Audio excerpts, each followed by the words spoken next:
Hello friends, आज हम पढ़ेंगे ट्रेजेक्ट्री। ट्रेजेक्ट्री वैसे तो फिजिक्स का पार्ट होता है, मेनली देखा जाए तो फिजिक्स में आता है इस टाइप्स के। बट हमारा डिफरेंशियल इक्वेशन का एक सब पार्ट लगा लो या कुछ भी लगा लो, एक सब पार्ट या कुछ छोटा सा भाग है जो हमारे डिफरेंशियल इक्वेशन में मान जाता है। और ये मेनली आईआईटी जेम वगैरह में तो आता है, इसका एक क्वेश्चन डेफिनेटली आता है। इसके बहुत सारे रूल होते हैं, डायरेक्ट मेथड भी होता है निकालने के। तो आज हम वही देखेंगे कि ट्रेजेक्ट्री में मेनली क्या चीज होती है, क्या यूज होता है। तो इसके लिए हमें सबसे पहले पढ़ना होता है angle between two curve. Angle between two curve, ठीक है। तो हमारा जो एंगल बिटवीन टू कर्व्स होता है वो क्या होता है, तो ये है the angle between two curve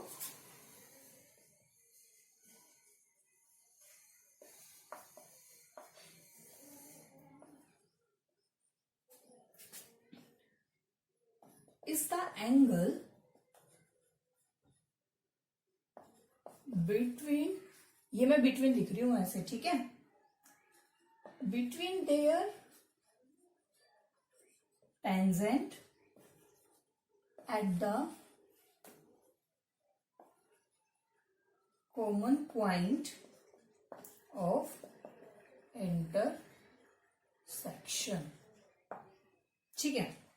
मतलब क्या है, एंगल बिटवीन टू कर्व, हम दो कर्व, कोई भी दो कर्व है उनके बीच के एंगल की बात कर रहे हैं। तो वो एंगल जो उनका टेंजेंट होता है at the common point of intersection, जो उन दोनों का इंटरसेक्शन पॉइंट होता है कॉमन, वो उस टाइप का होता है। मेरा मतलब ये है, जैसे ये है और ये, ठीक है, ऐसे कोई भी दो कर्व है, इसका जो ये एंगल है ना, ये एंगल, इसका कोई भी कर्व है, अगर जैसे इस टाइप से कर्व है या इस टाइप से, कैसे भी कर्व, उस पर टेंजेंट तो ऐसे ही होगा ना। जैसे ये कर्व है, एक सेकेंड आपको अच्छे से बताती हूँ।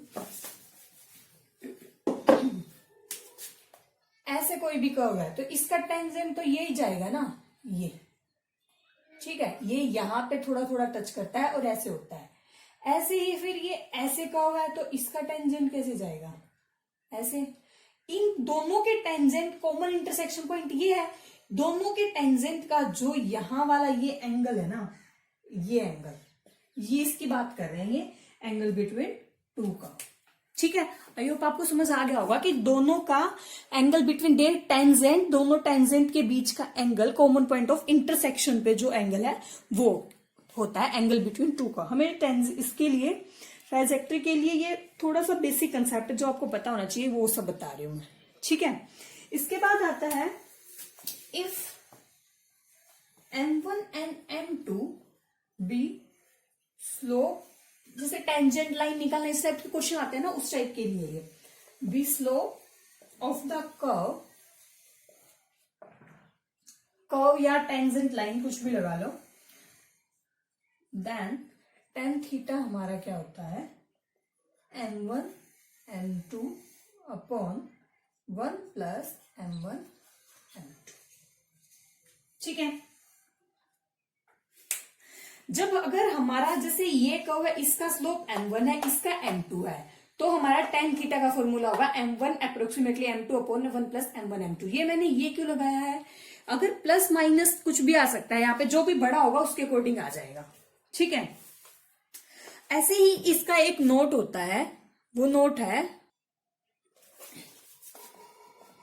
हमारा टू कर्व intersects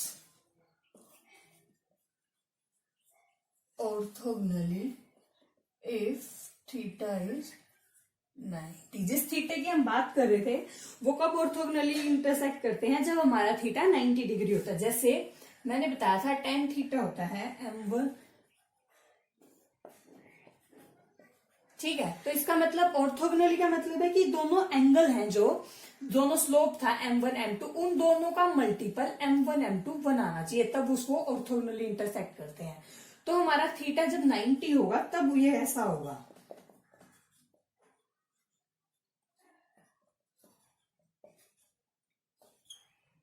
tan 90 क्या होता है, इसे हम ऐसे लिख लेंगे sin 90 अपॉन cos 90। sin 90 में पता है 1 होता है, cos 90 0।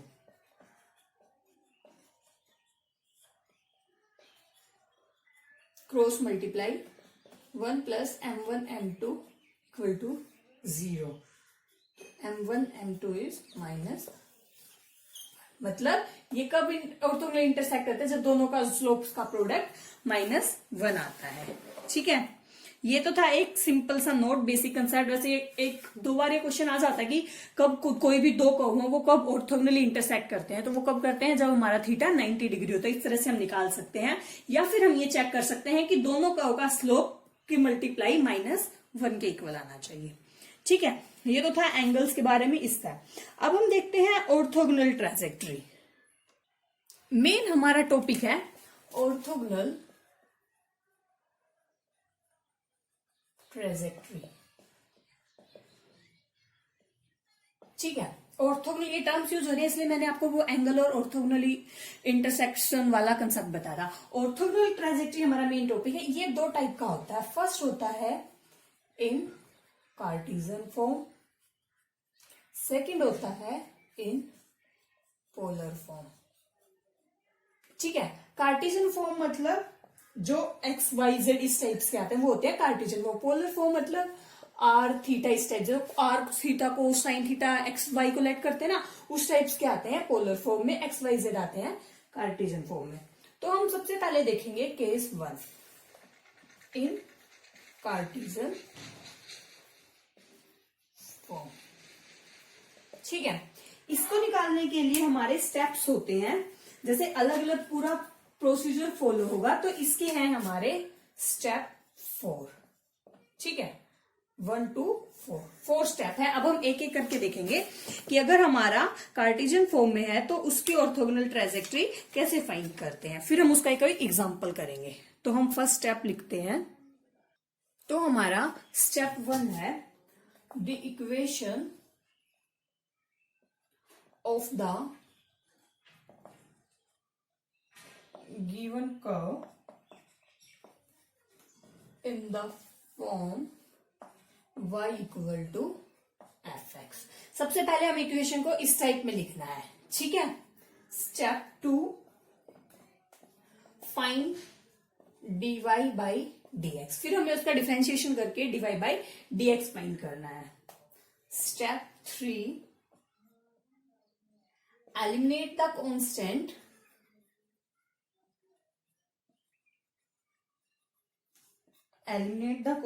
from the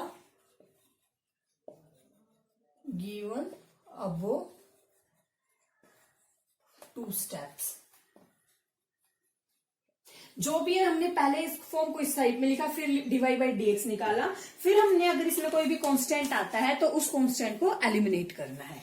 ठीक है, लास्ट स्टेप है, आखिरी 4th स्टेप है replace gy by dx by minus dx by dy. ठीक है, and integrate the equation and we will find the solution.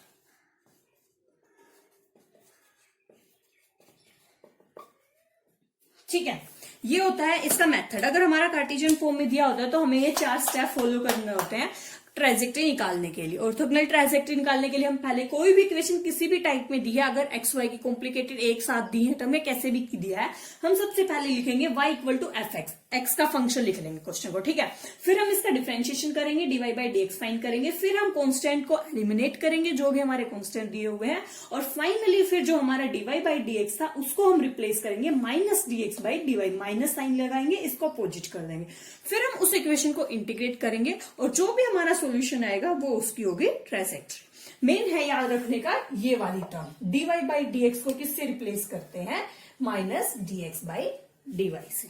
ठीक है, ये तो है इसका मेथड, कैसे हम फॉलो करते हैं प्रोसीजर. अब जैसे हम एग्जांपल देखते हैं उससे अच्छे से समझ आएगा. तो हमारा एग्जांपल है ये, find the orthogonal trajectory of y equal to x square. ये है हमारा क्वेश्चन. सबसे पहला स्टेप क्या था, इस इक्वेशन को y equal to f x की फॉर्म में लिखना है. ये ऑलरेडी दिया हुआ है, y equal to a x square. y का फंक्शन अलग है, x का फंक्शन अलग है. सेकेंड स्टेप हमारा क्या था, इस क्वेश्चन का तुम्हें डिफरेंशिएशन करना है. ठीक है, डिफरेंशिएशन करो dy by d x equal to 2ax। ठीक है, ये हो गया इसका डिफरेंशिएशन। अब सेकंड स्टेप हो गया, स्टेप 1, स्टेप 2। ठीक है, अब स्टेप 3 क्या है, जो हमें ये कांस्टेंट है a, इसको यहां से रिमूव करना है। तो कांस्टेंट को रिमूव करने के लिए हम क्या करेंगे, या तो एक काम करो, यहां से a की वैल्यू फाइंड करो, इन दोनों इक्वेशन से रिमूव करना है। ठीक है, इन दोनों इक्वेशन को सोल्व करके कैसे भी करते हैं। आपने डिफरेंशियल इक्वेशन का सबसे पहला टॉपिक किया होगा, वहां पे आपने इक्वेशन बनानी सीखी होगी, डिफरेंशियल इक्वेशन हम कैसे बनाते हैं। तो वहां पे एक टॉपिक होता है, कांस्टेंट को रिमूव करके हम इक्वेशन को सिंपल डिफरेंशियल इक्वेशन फॉर्म में बनाते हैं। ठीक है, सेम वैसा ही प्रोसीजर फॉलो करना है।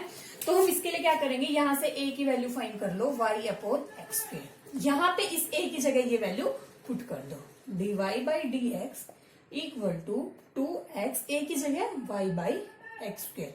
इक्वेशन सोल्व करोगे 2y बाई एक्स, हमारी ये इक्वेशन बन गई। ठीक है, ये हो गया हमारा स्टेप 3, हमने कांस्टेंट को रिमूव कर दिया।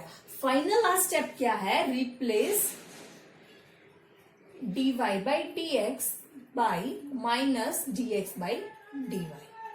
ठीक है, इसको रिप्लेस कर दो, minus d x by d y 2y by. इसका मतलब ये नहीं है कि कहीं आप इसको रिप्लेस करो तो इसको भी चेंज करके माइनस करो, नहीं, सिर्फ हमें इस इक्वेशन की जगह minus d x by d y put करना है। अब इसका इंटीग्रेट कर दो, x d x minus 2y d y, integrate both side, minus x square by 2 y square by 2 plus c। ठीक है, तो हमारी इक्वेशन बन जाएगी, कांस्टेंट को आप इस साइड ले लो या इस साइड ले लो, कोई फर्क नहीं पड़ता, जैसा हमारा आंसर होता है उसी के अकॉर्डिंग शिफ्ट कर लेते हैं इसे। तो ये हो गई वाई स्क्वेयर, 2 से 2 cancel, plus x square by 2 equal to c।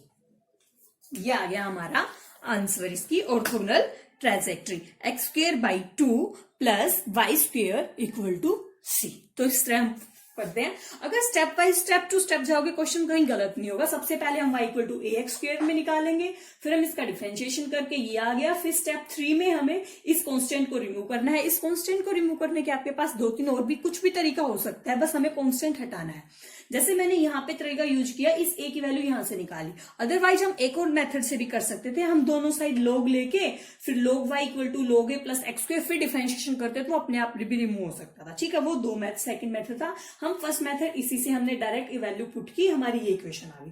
Final fourth step हमारा होता है dy बाई डी एक्स को हम minus d x by d y से रिप्लेस करेंगे, इंटीग्रेट करके क्वेश्चन को सोल्व करेंगे और ये हमारा आंसर आ जाएगा, फाइनल ऑर्थोगोनल ट्रांजैक्टरी। अब आपके माइंड में ये क्वेश्चन आ रहा होगा कि अगर हम इसको दोबारा से ऑर्थोगोनल ट्रांजैक्टरी निकाले तो क्या हमारा सेम आंसर आएगा? तो आपका इसका अभी देख लेते हैं हम सोल्व करके कि सेम आएगा या क्या डिफरेंट आएगा। ठीक है, अब हम जो आंसर आया है उसकी ऑर्थोगोनल ट्रांजैक्टरी निकालते हैं।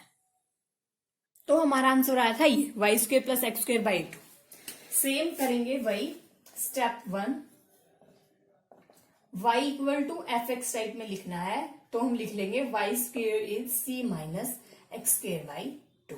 ठीक है, स्टेप 2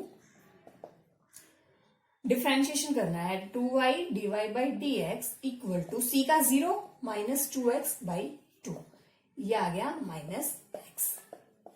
सोल्व सिंप्लीफाई करके लिख लेना, dy बाई डी एक्स हो जाएगा माइनस x बाई 2y। ठीक है, यहां हमने देखा कि कांस्टेंट अपने आप रिमूव हो गया पहले ही। ठीक है, अगर बाई चांस यहाँ पे ये सी वगैरह आ जाता तो हम पहले उसे रिमूव करना, तो यहाँ पे स्टेप 3 में तो हमें कुछ नहीं करना। ठीक है, स्टेप 3 एज इट इज आ जाएगा dy by d x by, क्योंकि यहाँ पे कोई कांस्टेंट ही नहीं है, कांस्टेंट यहाँ पे एक था, उसके का डिफरेंशिएशन किया तो अपने आप 0 आ गया। मेन स्टेप 4, स्टेप 4 में क्या करना है, dy बाई डी एक्स को रिप्लेस करना है minus d x by d y से, तो minus d x by d y minus x by 2y, minus से माइनस कैंसिल। अब इंटीग्रेट कर दो, डी वाई बाई 2y, एक सेकेंड, डी वाई, हाँ d x by x. Both side integration dy by 2y का क्या आएगा 1/2 log y log x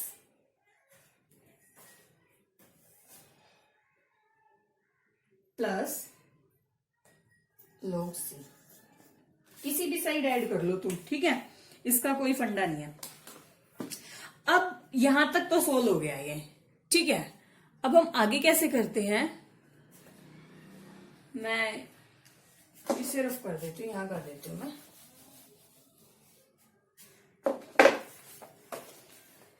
ये आ गया, ये है half log y plus log c equal to log x। इस हाफ को मल्टीप्लाई कर दो तो log y plus 2 log c is equal to 2 log x। log के अंदर जो यहाँ पे होता है वो उसकी पावर में चला जाता है, तो ये हो गया log x स्क्वायर, ठीक है। log y, ये 2 कांस्टेंट है, इसको तो c में भी ले सकते हैं हम, तो ये अगर सिंपली log c लेके चलो log yc equal to log x square. तुम्हें पता है ना log m प्लस, ये आइडेंटिटी होती है log m plus log n equal to log m। अगर यहाँ पे माइनस होता है तो डिवाइड में आ जाता है, ठीक है, ये तो पता होगा लोगरिथम की सिंपल प्रॉपर्टी। अब दोनों साइड से हम एक्सपोनेंशियल पावर लेंगे, उस टाइप से इक्वेशन को सोल्व करते हैं, या हम डायरेक्टली कर लेते हैं like yc equal to x square, y equal to 1/c x। अब 1/c तो हमारा कांस्टेंट है, तो उसको तो हम कुछ भी नाम दे सकते हैं, तो y इक्वल टू आ गया ना सेम। आई थिंक यही हमने सेम किया था, हम जब y equal to ax square की कर रहे थे तो हमारा आंसर आया था ये। अब हम इसका कर रहे हैं तो हमारा आंसर आ गया सेम। तो हम चाहे उसके ऑर्थोगोनल ट्राइजेक्टर निकालेंगे तो वही निकलेगा, उसके निकालेंगे तो एज इट इज आएगा। कांस्टेंट का डिफरेंस आता है, तो कांस्टेंट यहाँ पे तो हम सिंपली a या c कुछ भी कांस्टेंट लेके चल रहे थे, कोई फिक्स वैल्यू तो थी नहीं। अगर हमारी कोई फिक्स वैल्यू आती तो उसमें चेंज हो सकता था मे बी, बट कांस्टेंट को तो एज इट इज हम c लिखे a लिखे कुछ भी लिख सकते हैं। तो इस टाइप से अगर उस टाइप का फंक्शन होता है तो जैसे यहाँ पे लिख दो where a is equal to 1/c, तो इनका आपस में होता है। मेन हमें सीखना था तरीका होता कैसे है, और अगर उसका सेम आंसर अगर दोबारा पूछते हैं तो वो सेम ऑर्थोगोनल ट्राइजेक्टर। तो ठीक है, ये था हमारा केस 1 जब हमारा कार्टेशियन फॉर्म में दिया होता है। अब केस 2 होता है इसका पोलर फॉर्म, तो वो हम करेंगे नेक्स्ट वीडियो में, ठीक है। फ्रेंड्स, आपको अगर वीडियो अच्छी लगी हो तो अब लाइक करना, चैनल को सब्सक्राइब करना मत भूलना। Thank you.